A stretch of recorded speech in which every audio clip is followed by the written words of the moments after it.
Let's welcome in Tom Murphy of the Arkansas Democrat-Gazette and Whole Hog Sports this morning on a Thursday. Tom, appreciate the time as always. We'll talk some spring football coming up in just a sec, but really the news that's taken Arkansas fans' attention yesterday was Ethan Henderson in the portal. Chris Likes comes over from Miami and signs with Arkansas. What did you make of the departure and the arrival of the two players yesterday?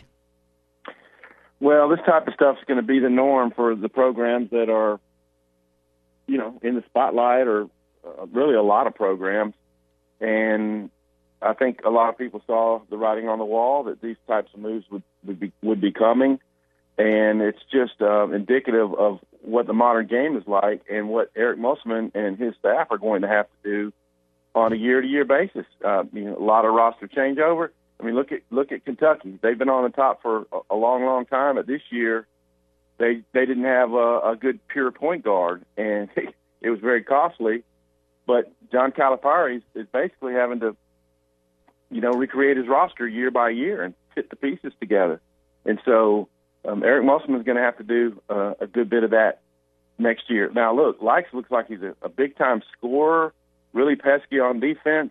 They'll find ways for him to try to get under the skin and get under, use the lower leverage on point guards to try to wreak havoc on defense. My take on Ethan Henderson is this. I try to find value and reason for guys to get playing time with everyone. And I like what he provided in terms of, shot blocking, toughness around the rim, the rebounding. In one game, late in the season, I can't remember which game it was, he was setting some screens and rolling and got 2 or 3 dunks. And I think it was a postseason game. But I guess when you don't know that you're going to get quality minutes on a night-by-night basis, you find a place where you can go do that. And I suppose that's what's happened with Ethan. Spring game-wise, we've got a question here from Tucker on Twitter. He wants to know what you expect from the quarterbacks, especially KJ Jefferson, in the spring game this next week, Tom. Well, you always wonder what type of defense that the other side's going to run. Are they going to pressure on every down? Are they going to make it more fan-friendly? You know what I mean? Like just play coverage and that kind of stuff. So, we'll see. KJ's numbers weren't bad even in that last scrimmage, even though they had only had one day to prepare for after the spring break. So I think he was 13 of 20, but it was a lot of check down stuff. They really didn't throw down the field a lot in that scrimmage. So, what part of that is guys weren't getting open as well? What part of that was their time to pass? All those things factor in.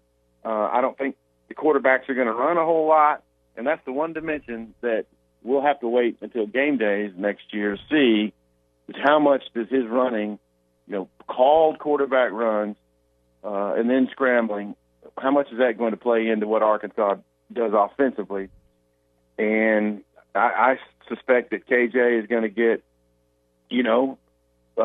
all the first-team reps for maybe a half, and then maybe they'll give Malik Hornsby some first-team reps along the way. But it looks like it's a decent format, 4 quarters and regular scoring and all that kind of thing. So he'll probably go against the two defense most of the time when he's with the ones. Yeah, it'd be interesting to see how they divide the teams up. How much should we pay attention to tempo? We know that's a big part of what Kendall Briles wants to do.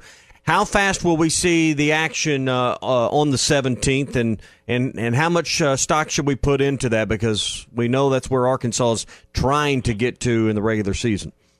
Right. Well, my thought is this. You don't consider yourself a tempo team and then go out on spring game and don't do that. So I suspect they'll do what they normally do, which is Kendall Briles signaling from the sideline and trying to go fast. And then if you pop off a couple of first downs and you're moving the ball, then you really try to get back up to the line to prevent the defense from being able to change guys out. I mean, that's part of the deal on these hurry-ups. So I suspect they'll try to run at their preferred pace, which is up tempo, and see if they can't create that. But I'll say this: I think one of the biggest takeaways from this spring so far is I think with all that talent coming back on defense, they're prepared to make a stride. Now, I've talked on here endlessly about how they've got to affect quarterbacks more and get more of a pass rush, and that's true. But I also think their back end is going to be able to cover better. I think they're going to have more diverse packages on which of their DBs they send. They've run a lot of 6 defensive backs, but then this week we saw them on Tuesday in a 4-down front, which you've got to be able to play as well. Mm-hmm.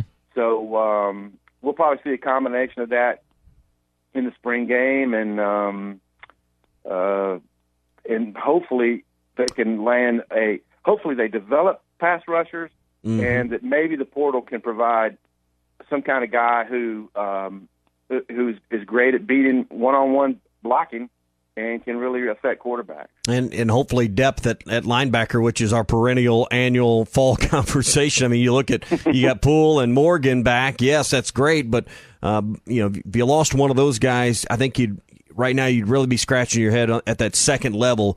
Who's behind that? Clay went over some names earlier this week. I know depth there is always, Tom, seemingly a concern. Yeah, it is, and but when you look back, I bet you Morgan and Poole played 90% of the snaps last year, and I know they both got hurt in the Auburn or Mississippi State game. They both got hurt, and then Grant missed the game late in the year. Bumper missed the game too, so Hayden Henry got more run. But D.D. Edwards is back for his bonus senior year, and you'd like to think that in a pinch he could go out there and give you 3 or 4 good series or have to fill in for a game. I think Andrew Parker's on his way up. It's just a matter of knowing the scheme and being able to play fast. And so, there's going to be a lot of auditioning for guys who you can count on to go in and know their assignments and to play physical. And that has been an ongoing issue, for years. And maybe a guy like Chris Paul Jr. can come in. They said he came in a little overweight, but man, he's a physical dude and he looks the part. Maybe a guy like him can catch on. And we had him on at some point a couple months back, and he was a great interview. Hopefully he'll have success there up on Arkansas, as we're talking with Tom Murphy this morning. Tom, you mentioned the back end. It starts and ends with Jalen Catalon in that secondary. Clay mentioned earlier this week on Tuesday that he expects him to be on All-American list. How much can we expect of a jump? I mean, he was already a stud as a redshirt freshman. What kind of jump are you expecting from Jalen Catalon, the missile, in year number 2, a full year? Well, incremental improvement. I mean, yes, he was very good. And the best thing he could do was diagnose what he saw coming and react to it and be there. There was a play in the scrimmage on Tuesday on the last Saturday where Rocket Sanders was running to the right. He had a little bit of an escort. You're thinking, okay, let's see if this thing pops. And, you're not thinking about Jalen Catalon in that very moment. But here he comes, just like you said, missile. And it's a tackle right at the line of scrimmage when you're wondering, could this thing break? And Catalon just diagnosed it, came up from his spot, and just this ball hawking just dove right into the play.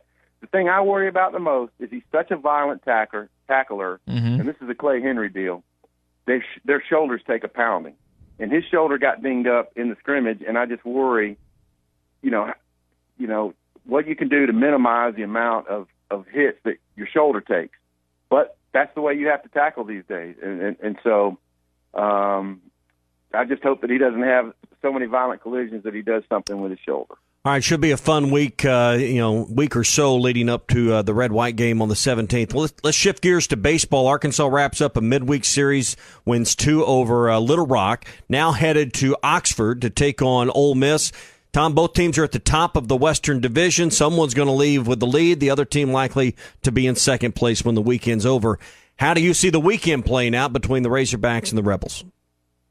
Yeah, Ole Miss has got great starting pitching with Hoagland and then Nikhazy, and I don't know who their third guy is right now, but it's very, very quality. Nikhazy's one of the best left-handers in the country. Hoagland's got wipeout stuff, great fastball, very well regarded. So Arkansas is just scrappy. I mean, their starting pitching did not do great in the Mississippi State series, but they got long relief outings out of Kevin Kopps and Peyton Paulette that kind of carried them on games 1 and 2. And so I think the total assembly of their pitching staff is a big strength for Arkansas. Who hits the best is going to be key in this series. Ole Miss will be without, it looks like, Tim Elko, their first baseman, who hurt his knee on Tuesday. So, they got to fill in there. But we thought Arkansas would be really challenged in the Mississippi State series, and I projected a 2-1 loss in that series, and they swept the thing. So I don't put anything beyond the accomplishment of these Razorbacks. But Ole Miss at home, you got to think, coming off of a series loss at Florida, they'll be very, very eager. And Arkansas has not done super well against Ole Miss in recent years, but they did win that super regional a couple years ago against them. So the Rebels will be looking for payback on that one. Are you surprised at all by how the Western Division stacks up? Not just because Arkansas is at the top, no surprise there. Arkansas and Ole Miss both 7-2, and then a 2-game gap down to Mississippi State. And then you look at the bottom, LSU, who's generally in the top 3 teams in this division, at the bottom, tied with Auburn at 1-8. Any surprises from you at this point in how the West looks? Well, honestly, right now, the 2 Mississippi schools in Arkansas are ahead of LSU in terms of performance and talent. I mean, LSU's still getting talent in, but they lost Jaden Hill, and they've had some tough losses. Vanderbilt went in there and just ripped them, and that is a little bit surprising. And then, Auburn, there was so much fight in that team. I felt a little bit bad for them that they lost a couple of one-run games to the Razorbacks. But honestly, I don't feel too bad because the Arkansas football team went down there and got mangled by some officiating. So, no, right now, the Mississippi schools in Arkansas have kind of the swag going.